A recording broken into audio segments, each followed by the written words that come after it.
संजय सिंह आम आदमी पार्टी के, वो एक बार ट्वीट करते हैं, फिर नीट पेपर लीक पर तमाशा होता रहे और वो मुद्दा छाया रहे।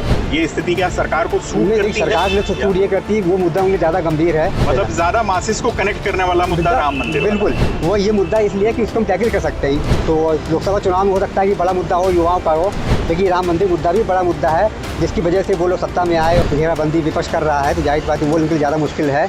नीट पेपर लीक मसले पर धर्मेंद्र प्रधान के इस्तीफे को लेकर रार सड़क से लेकर संसद तक नजर आ रही है।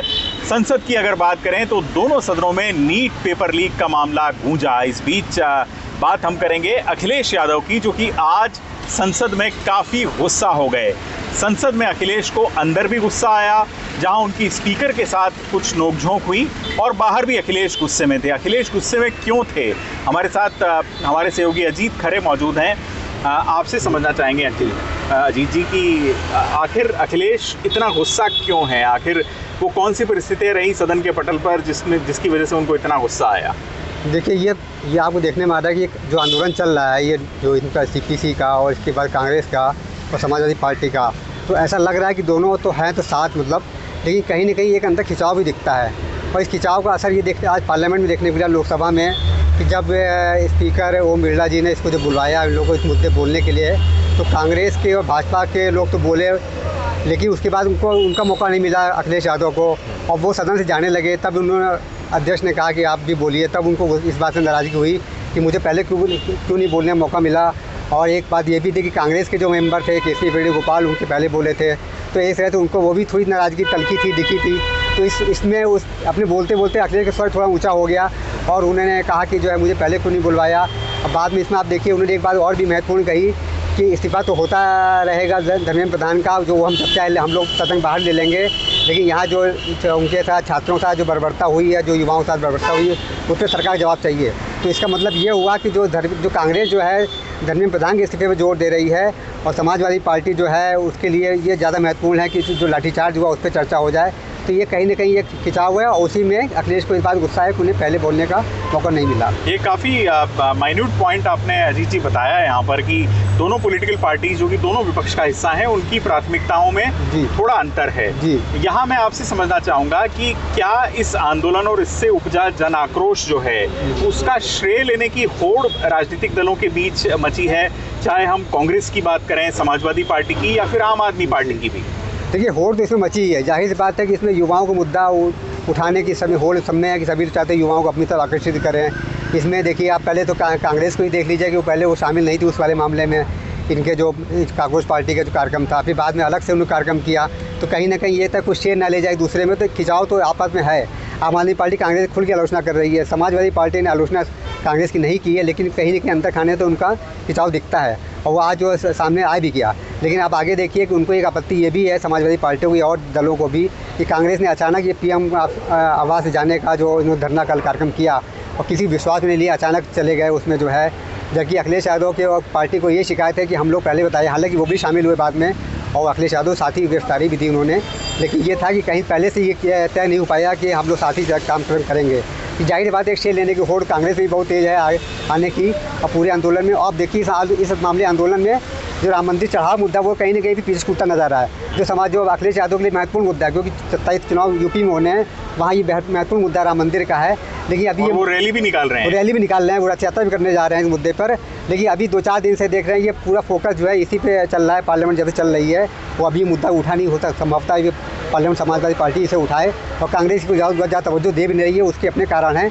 तो जाहिर ज़्यादा मुद्दों को लेकर, उसकी कार्यशैली को लेकर, उठाने के तरीक़ों को लेकर कहीं ना कहीं विपक्ष में भी कहीं ना कहीं वो खिंचाव भी है, दूरी दिख रही है, और आज साफ दिख रही है इसके। जी, और यहाँ मैं आपसे ये समझना चाहूँगा अजीत जी कि अखिलेश यादव के लिए उत्तर प्रदेश विधानसभा चुनाव बेहद महत्वपूर्ण है, उसकी वो तैयारी भी कर रहे हैं। आपने कहा राम मंदिर चढ़ावा चोरी के ऊपर वो एक रैली, एक रथ यात्रा निकालने की भी तैयारी कर रहे हैं। एक चीज़ तो इससे स्पष्ट होती है कि 2014 से पहले विपक्ष की एक तरह से सर्वमान्य अभिभावक के तौर पर जो कांग्रेस पार्टी नज़र आती थी, वो इस वक्त नहीं है। ये जो स्थिति है कि राहुल गांधी वहाँ पर चले गए प्रधानमंत्री आवास पर, और वहाँ पर उन्होंने सिट इन प्रोटेस्ट किया, इस पर क्या अंदर खाने कुछ आधिकारिक तौर पर भी समाजवादी पार्टी ने कहा है? नहीं, समाज पार्टी ने अभी इसको खुल के नहीं बोला है, लेकिन अंदर खाने जो उनके सांसद हैं उनका यही कहना है कि विश्वास भी लेना चाहिए था। कांग्रेस जब कोई बड़ा आंदोलन करती है तो पूरे विपक्ष को साथ लेकर चलना चाहिए। ये शिकायत उनकी और दलों पुरानी है कि विश्वास लेने की, सबको एक साथ लेने की, क्योंकि आज सबसे बड़ी पार्टी हो विपक्ष में और एक धुरी हो, तो जाहिर सी बात है चाहे क्षेत्रीय दल हों या और सहयोगी दल हों, तो सभी आप साथ लेकर चलेंगे तभी विपक्ष एकजुट होगा। आप देखिए कि डीएमके के साथ भी कांग्रेस का क्या रहा था, जाहिर सी बात उसी वजह से डीएमके भी दूरी हो गई एक तरह से, और एनडीए के खेमे में जाती हुई दिख रही है। तो जाहिर सी बात है कोई लोग शिकायत रहती है, चाहे सीट बंटवारे को लेकर रही हो कि कांग्रेस बड़ी पार्टी से बड़ा दिल दिखाना चाहिए, वो कहीं ना कहीं छूटता नजर आता है। लेकिन कांग्रेस के पार्टी के उनके अपने तर्क हैं, तो जाहिर सी बात है कि हम सबसे बड़ी पार्टी हैं और हर जगह हमारा है, और बाकी कोई क्षेत्रीय पार्टी तो कमज़ोर हो रही है। तो जाहिर सी बात है ये क्लैश तो है, इंटरेस्टेड का क्लैश है। और इंटरेस्ट का ये जो क्लैश है वो ट्विटर पर, सोशल मीडिया पर भी नज़र आ रहा है। संजय जो सिंह है, संजय सिंह है आम आदमी पार्टी के, वो एक बार ट्वीट करते हैं, फिर जो कांग्रेस जनता पार्टी है वो उस बात का खंडन करती है, कांग्रेस कुछ और कहती है। बिल्कुल ये स्थिति बिल्कुल आम आदमी पार्टी भी कांग्रेस को भी निशाना बना रही है, और कांग्रेस पार्टी लेकर भी डिफरेंसेस हैं, उनको कैसे डील किया जाए। जहाँ तक सरकार की बात है, सरकार भी देख रही है कि किसके हमें डील करना आसान रहेगा। कांग्रेस पार्टी जैसे जो आंदोलन अराजकता में बदल जाता है उसको लेकर, या फिर कांग्रेस जो पॉलिटिकल पार्टी है या सपा पॉलिटिकल पार्टी और पार्टियाँ, उनके आंदोलन को सरकार के लिए टैकल करना आसान होता है। लेकिन एक पार्टी जो नॉन पॉलिटिकल टाइप की हो और उसका आंदोलन की अराजकता की ओर बढ़ते दिखाई दे, उसका अंदेशा हो, वो सरकार ज़्यादा मुश्किल होता है, जैसे हम लोगों ने अभी 2 दिन में देखा जी। तो अब मैं एक इससे अलग सवाल आपसे अजीत जी करना चाहूँगा, जो कि आप अपने पॉलिटिकल सेंस का प्रयोग करके उसका जवाब दीजिए कि सरकार को कौन सी स्थिति मुफीद पड़ती है? नीट पेपर लीक पर तमाशा होता रहे और वो मुद्दा छाया रहे, ये स्थिति, और इसकी आड़ में जो राम मंदिर चढ़ावा चोरी का मुद्दा है वो कहीं ना कहीं इक्लिप्स हो जाए, ढक जाए, ये स्थिति क्या सरकार को सूट करती है? सरकार ने तो सूट ये करती है, वो मुद्दा उनके ज़्यादा गंभीर है। ये कौन सा वाला? ये राम मंदिर मुद्दा वाला, चढ़ावा चोरी वाला, वो उनके लिए ज़्यादा सेंसिटिव मुद्दा है, क्योंकि उनके जो महासंगठन संगठन आरएसएस है उसके लिए भी एक बड़ा सेटबैक भी है। तो वो जाहिर है तो वो मुद्दे को उतना तूल नहीं देना चाहते। नीट वाला परीक्षा वाला मामला आज का नहीं, पहले का भी है, पहले भी नीट पेपर परीक्षा चोरी हुई थी, तब भी ये मुद्दा उठा था, मामला हुआ था। तो जाहिर सी बात है कि वो जानते हैं कि ये इस मुद्दे को हम क्या टैकल कर सकते हैं। मतलब ज़्यादा मासिस को कनेक्ट करने वाला मुद्दा राम मंदिर। बिल्कुल, वो ये मुद्दा इसलिए कि उसको हम टैकल कर सकते हैं। वो जब चाहे धर्मेंद्र प्रधान इस्तीफा ले सकते हैं, जब चाहे कुछ उसमें बदलाव कर सकते हैं, करेंगे भी, आई करेंगे जो करेंगे, जाहिर सी बात है वो तो प्रेस्टीज इशू बना हुआ है। लेकिन वो हिंदू करें, लेकिन उनका वो बड़ा मुद्दा है जो मास हिंदू को जो आप सेंटिमेंट्स है उसको आप कैसे करेंगे। वो आप 2024 के लोकसभा चुनाव का असर देख चुके हैं, और रिजल्ट देख चुके हैं, तो जाहिर बात है वो उनकी ज़्यादा चिंता विषय है। खासतौर से यूपी के चुनाव होना अगले साल, तो लोकसभा चुनाव में हो सकता है कि बड़ा मुद्दा हो, युवाओं का हो, जनजी का मुद्दा तो है, जाहिर है उससे इनकार नहीं किया सकता।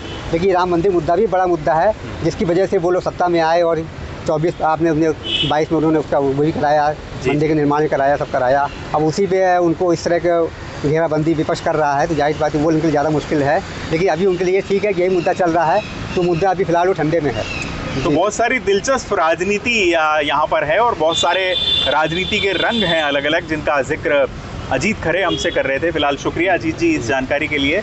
बात बिल्कुल साफ है, अभी नीट पेपर लीक का मुद्दा छाया रहेगा और सरकार को कोई ना कोई समाधान ज़रूर निकालना होगा, न सिर्फ सड़क पर बल्कि संसद में भी। अभी के लिए मेरे साथ इतना ही। इस वीडियो को लाइक करें, हमारे चैनल को सब्सक्राइब करें। मुझे दीजिए इजाज़त, नमस्कार। अगर आप ये वीडियो YouTube पर देख रहे हैं तो हमारे चैनल को सब्सक्राइब कर बेल आइकन दबाएं, और Facebook पर देख रहे हैं तो हमारे पेज को लाइक करें।